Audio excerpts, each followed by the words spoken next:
If you want to maximize muscle growth and do it more efficiently and intelligently, then this video is for you. And if you think muscle growth is just about eating big and lifting heavy, then you're leaving massive gains on the table. I'm gonna break down the real science behind hypertrophy, and I'll even talk about nucleus overload, a topic that not a lot of people are familiar with. And I'm gonna make it simple for everyone to understand. But let me ask you a question. Why do some guys grow twice as fast with half the effort?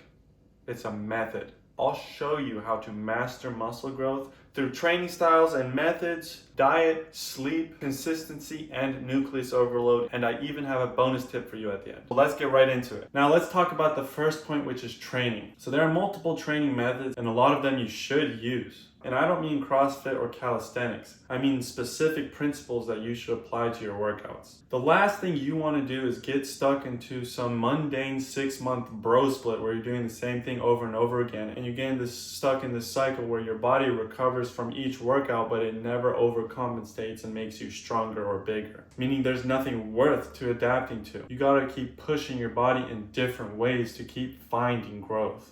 And we can't talk about growth without talking about mTOR. Now, whether you know it or not, mTOR is the master switch of protein synthesis, meaning muscle growth. Now, what on God's green earth is mTOR? Mechanistic target of rapamycin. Now, what does it do? It's a master switch for muscle protein synthesis. It tells your body when to grow. It does this by listening for signals. Now, our goal is to stimulate it more intensely, for longer, and more frequently. Get that on my face.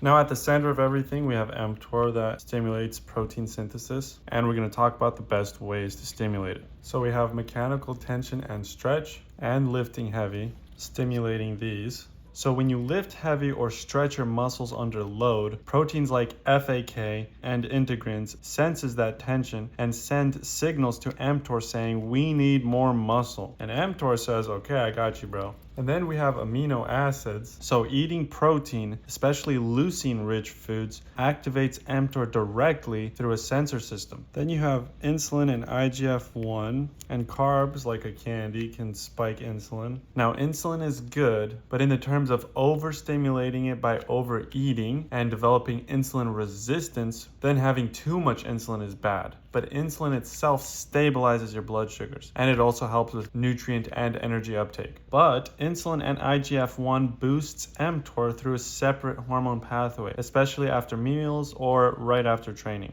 Then you have growth hormone, which doesn't directly trigger growth, but it does boost IGF-1, which does activate mTOR. That's a part of the reason why sleep and recovery matter so much, because sleeping increases growth hormone. Then I'll show you 2 mTOR inhibitors. AMPK. This is stimulated through fasting, undereating, or overtraining. This suppresses mTOR. If you train too depleted or fast too long, this sensor shuts mTOR down. It's your body's way of saying, we don't have fuel to grow. And the next inhibitor is myostatin. That's a horrible thumbs down, but you get the point. Just like how your car has brakes to slow you down, our body has myostatin to make sure we stop growing. Some people with genetically low myostatin, they will be huge for no reason and no working out. But as for you and me, my friends, we do not have a myostatin deficiency. But the great news is working out suppresses myostatin, and myostatin is suppressed up to around 24 hours after lifting. Meaning if you lifted every day, you would have an acute chronic depletion of myostatin, which would stimulate protein synthesis. So really we can say here volume, training style, diet, sleep, and hormonal health. And not killing yourself. Shoot, I shouldn't say that. Actually, I'll just bleep it. So here's another thing about mTOR. You gotta keep drawing. Simply, mTOR goes down when you do these things. Do the same thing repetitively over and over again, where you never deload or rest, or take rest periods through multiple pathways, but also AMPK. And you also have cortisol, lowered neural drive, and other hormones start to desensitize. But it is hard to overtrain anyhow, so you shouldn't worry about that. But you can desensitize mTOR when you repetitively train through fatigue every day, meaning you need days where you go hard and you go light. Yes, going in very often is good, but you can't go hard every day because you need the recovery. But this doesn't mean that you shouldn't work out 5 days a week. This is why you have to structure your plan smartly. But so how do we resensitize mTOR? Through one, strategic rest. Now you don't always want to be resting, and chances are you don't need to rest. Unless you go really hard for a few months, it is a good and beneficial idea to stop working out for 1 to 2 weeks. And this will restore your full anabolic response and refresh your muscle building system. The next way is a new training stimulus. Now this is pretty much essential in every regard. Nobody can do the same thing over and over again and become Arnold Schwarzenegger. Nobody. New stimuluses include new rep ranges, angles, exercises, rest time, weight, whether going lighter or heavier, rep speed, and training styles. This is enough for you to play with to keep novelty for muscle growth. And this is such an amazing thing too, because who wants to be doing the same thing over and over again? And aside from these things, this is kind of similar, but cycling intensity and volume. And what I mean by that is how hard are you pushing it with these variables, right? Are you going easy or hard? And with volume, I mean how many times per week are you hitting that muscle? Your body is also monitoring how much strain is put on a muscle on a week-to-week basis. So your body knows how many times a week you're working out. It's not just a day-to-day workout by workout thing. So keeping everything else the same, not changing anything, if you just change the volume alone, that alone is a stimulus. And these two things is what we call undulation. Even strategic rest is a part of undulation. And as a bonus, even blood flow restriction. When you lift, your muscles feel tension, but they don't just feel it, they react to it, signaling mTOR, which then basically tells your body to build more muscle proteins. And the cool part is, the more tension you apply, the louder that signal gets, meaning more mTOR. That's why deep stretches are so powerful for hypertrophy. Now let me give you good examples of what a stretch-based movement looks like. Now a great workout to induce a stretch on the pecs would be a dumbbell incline press. So as I'm going down, because I'm using dumbbells, I can go even deeper, placing a deeper stretch on the pecs. And another thing you can do is do partial reps. That way you're placing more metabolic stress on your muscle by always keeping it under tension. And these are just examples of things you can do with your workout. A good example for the quads would be squatting past parallel, because this puts more mechanical tension and stretch on your quads. Although this could be hard for some people to do.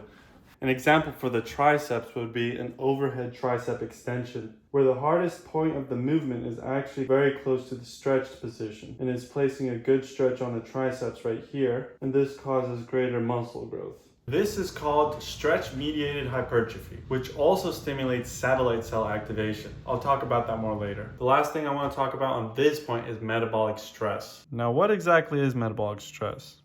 And how can we induce it, and why is it so good? Metabolic stress is induced by higher reps and lower rest time, keeping constant tension on the muscle and creating a low oxygen environment, also creating metabolic byproducts, causing a burning sensation and cell swelling or a pump. This causes local release of IGF-1, mTOR, reactive oxygen species, which is bad for you, but it's good in small amounts. And eventually, as you tire out the muscle, it is forced to recruit more type 2 muscle fibers, which are more prone to growth. So you get to recruit these fiber types more, allowing them to grow and make your muscles bigger. These are your body's power fibers. They're more powerful, yet less endurant. But your body, as it tires out, cycles through more of your fibers, using up all of its reserves, which is good. Now, stimulating ROS also has another cascade of events stimulating muscle growth. And if you've never heard of this, an example of these species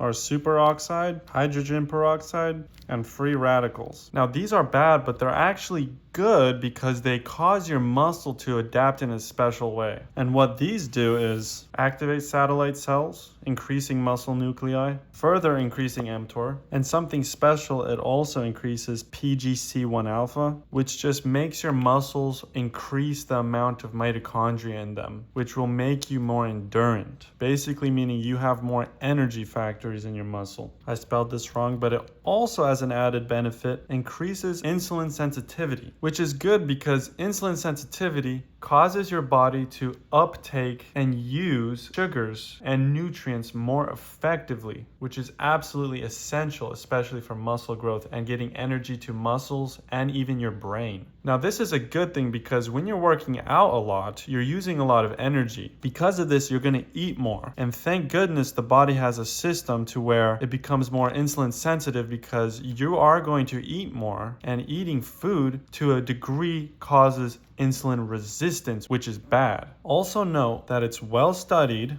that it's probably not a good idea to take antioxidants around the time you work out because ROS is technically a free radical and antioxidants blunt them, meaning you don't get these extra bonus effects. And the antioxidants that you want to avoid around a workout are these. The big ones being vitamin C and E. You also have N-acetylcysteine, alpha lipoic acid, CoQ10, and green tea being the biggest ones. And the funny thing is, working out also increases your antioxidant profile. So if you're working out a lot, you don't really need antioxidants. It boosts things like glutathione, catalase, and SOD. But anyways, we're not gonna get too complicated. Now, common examples of inducing great metabolic stress would be drop sets, supersets, constant tension where you don't lock out during a movement, low rest between sets like 30 and 60 seconds, and BFR training.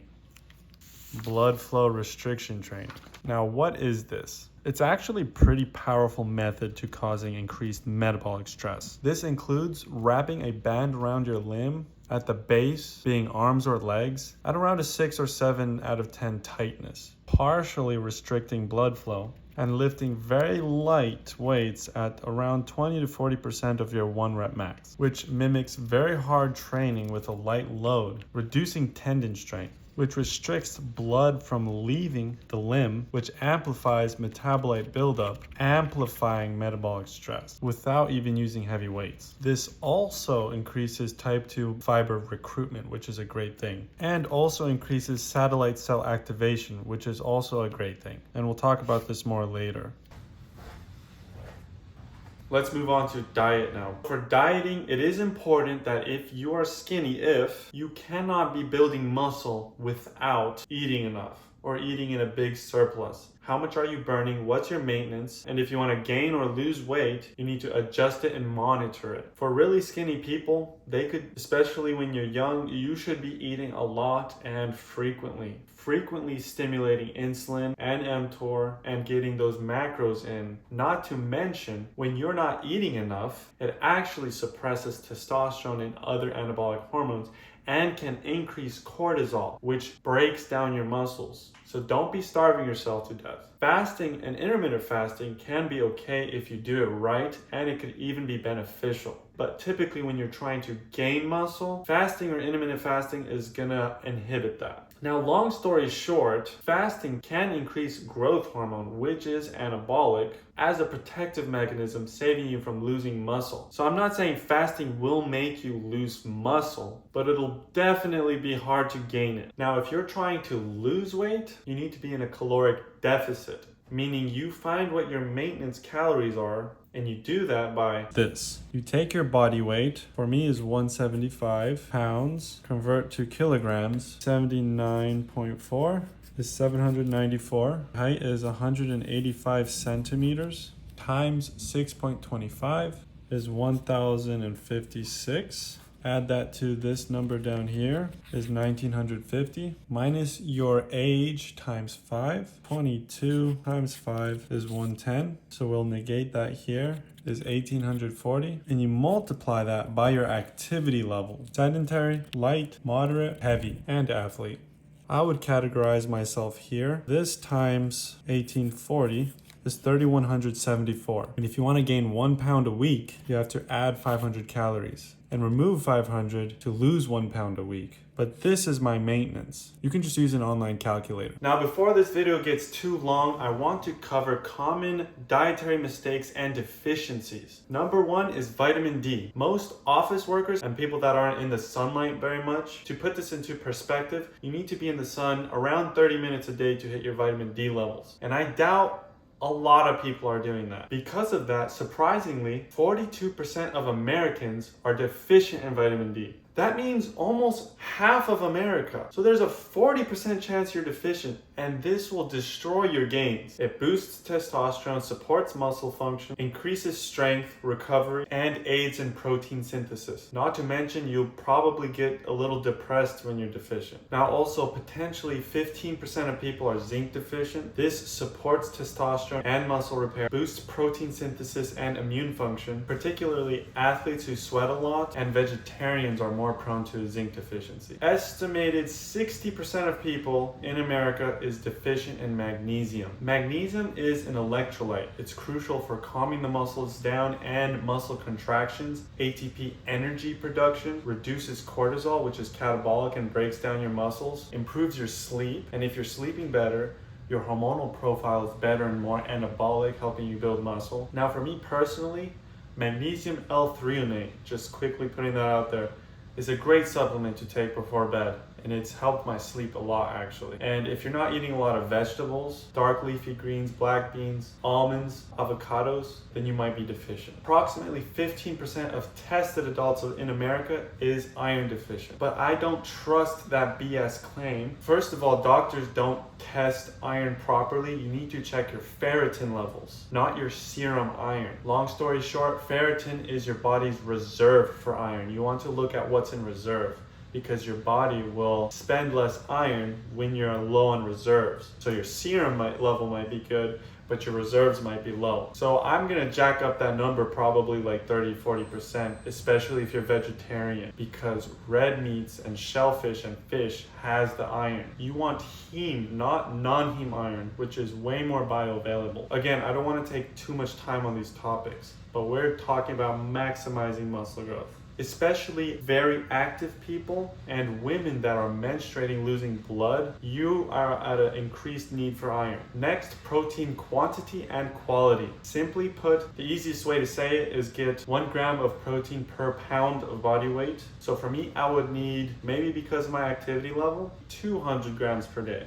And it's useful to take them around workouts to give your body the amino acids it needs for protein synthesis. Now, the increased body fat that you have and lower activity would mean you would go lower to about 0.7 grams of protein per pound of body weight. Now, this is well studied and documented. Low testosterone is another problem, and this can be an entire 50-minute video on its own. Simply put, low vitamin D, zinc, magnesium, excess stress and poor sleep can lower your testosterone, along with a diet high in seed oils. For example, fast foods, sunflower oil, corn oil, canola oil, but oils like avocado oil, olive oil, and even butter, ghee, beef tallow, those are good for you. I won't go much deeper, but seed oils absolutely destroy testosterone levels. The next thing would be excess sugar, overly spiking insulin, making you insulin resistant, decreasing your nutrient and carbohydrate uptake. And by carbohydrate uptake, I mean your muscles and brain won't be able to utilize energy as sugar. Potassium can also be a common deficiency,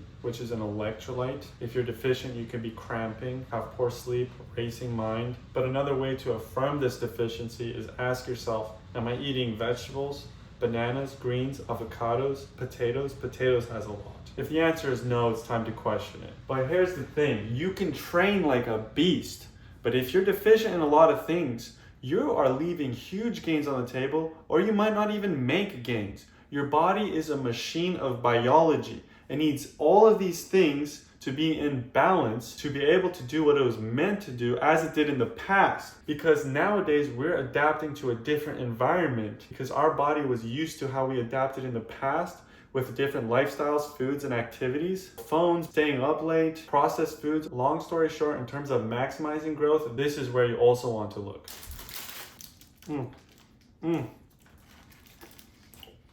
So you better not be eating junk food because I'll beat your ass. What the fuck?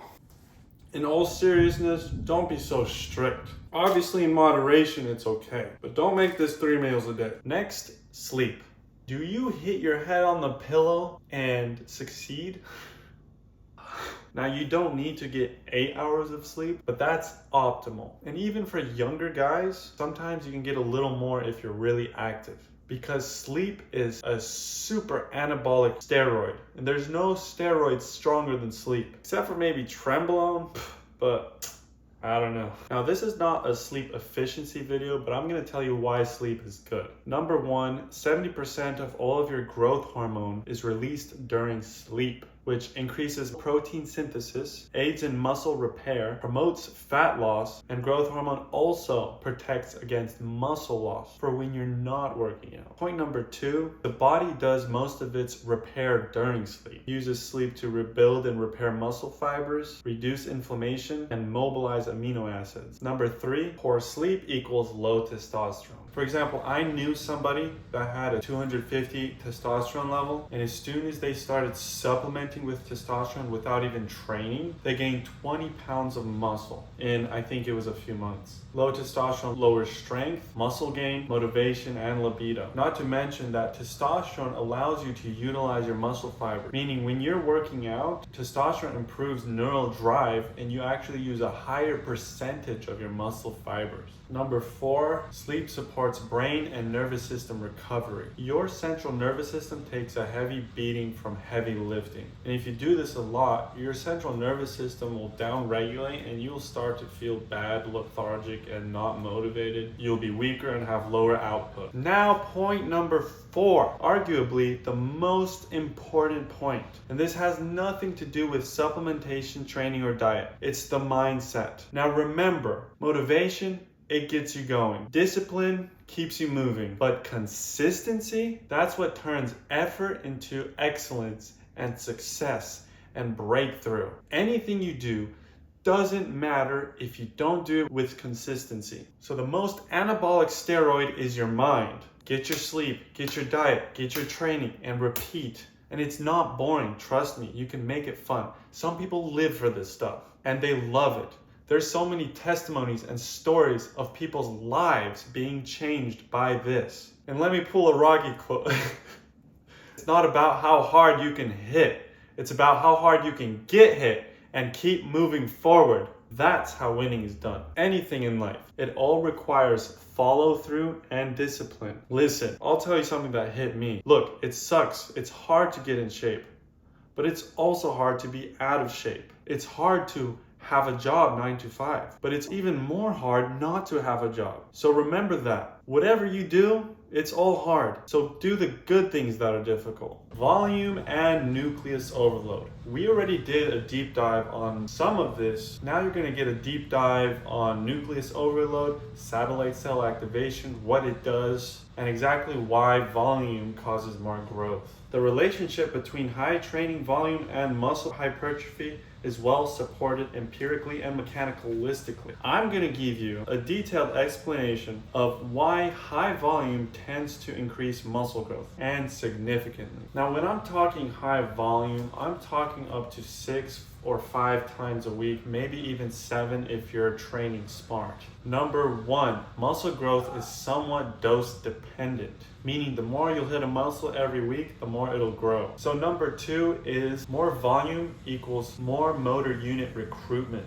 As you fatigue through working out every day, you accumulate fatigue, and you're working out more of your muscle and hitting the bigger fiber types so they can grow even more. With multiple weekly sets repeatedly stimulating your fibers, it's repeatedly causing mechanical tension, metabolic stress, and muscle damage, which are the core drivers of muscle growth. And as I said before, with volume, one of the keys to metabolic stress was high volume also accumulating metabolic stress. All right, so finally, my favorite point. Point number 3 on this topic will be nuclei. Now, I'm pretty sure the YouTube channel Team 3D Alpha, he came up with or coined this term. He did a lot of research into it about nuclei, and he developed a workout program called Nucleus Overload. And the question is, why do we want to overload nuclei, and why is it beneficial? What does nuclei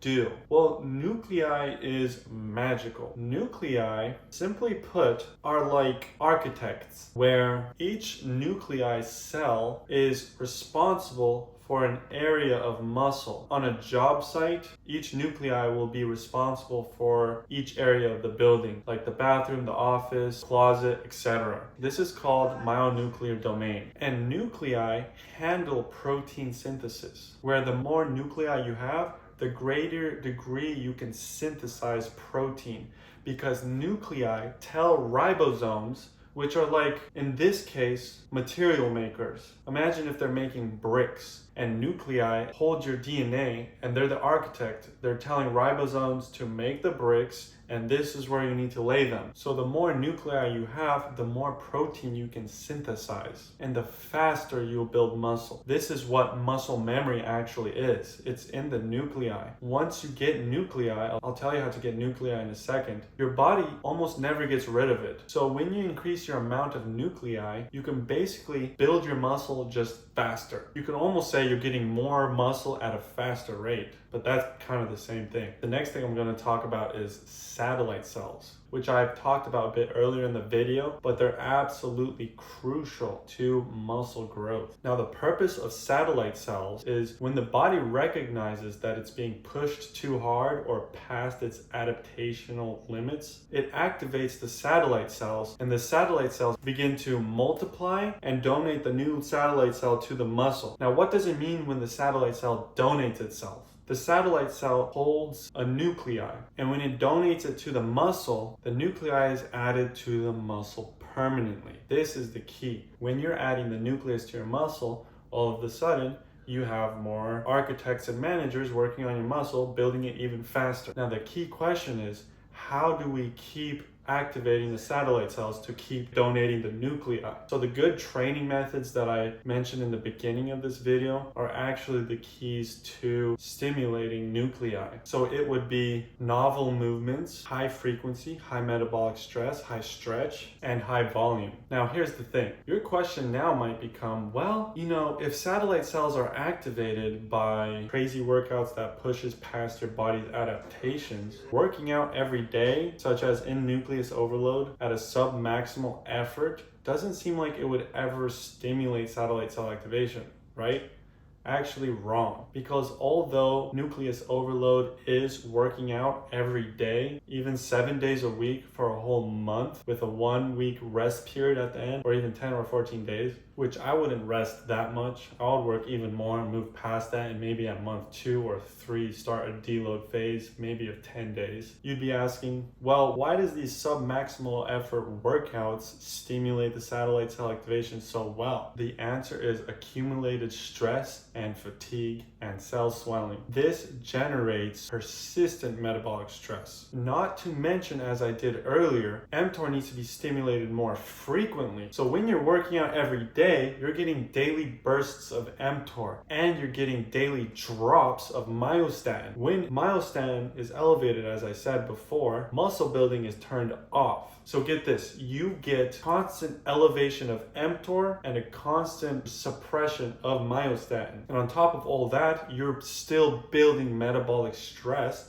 and donating nuclei through satellite cell activation. This is why people can see such great results with high volume and nucleus overload training. And nucleus overload is a training system that leans more toward around 20 reps per set, with 30 to 60 second rest periods between the sets, doing that every day for a whole month. So you can imagine the ROS signaling, the mild reactive oxygen species, which are greatly anabolic as well. Not to mention endurance work such as high volume stimulates PGC1 alpha, which stimulates mitochondrial biogenesis, meaning making more mitochondria, giving you more endurance. Also, when you're working out every day, you're constantly improving your insulin sensitivity, meaning better nutrient uptake and muscle nutrient uptake and carb intake for your brain, so your brain is even fueled better. Also, you get constant training of muscle memory. Daily, you are doing the motions and the movements and training the muscle fibers to be more efficient. And since you're more efficient with the muscle fibers, you can technically overload harder, leading to more adaptations.